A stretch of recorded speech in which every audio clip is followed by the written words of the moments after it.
Fordscape 2014 gear fluid change, and so this is the fluid.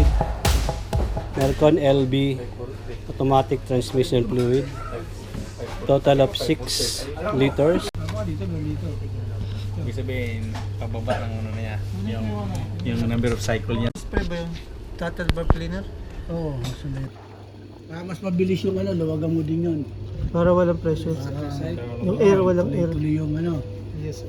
para continuously flow. Ay, baka kulang tong ano. Wala na tayo ganyan?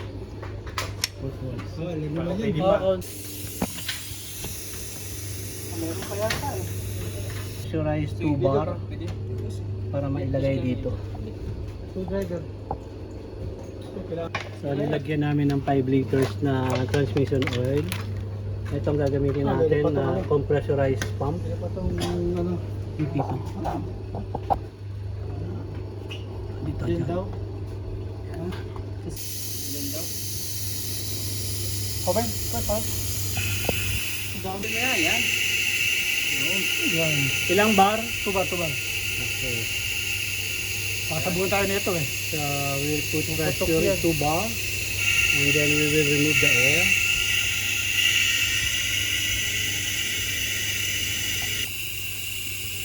Yan.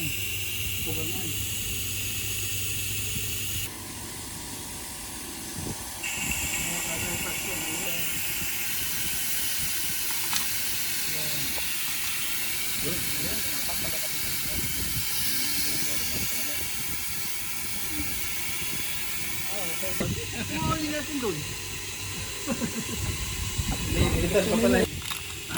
Ang tawag doon. Ate, pa-flash pa no? Hindi na pala pina-flash yan eh.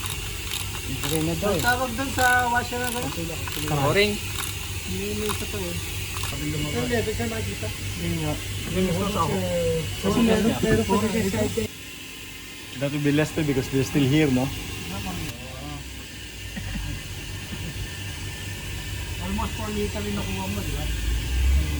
Almost. Tama eh, pusa na mo mamatay yan.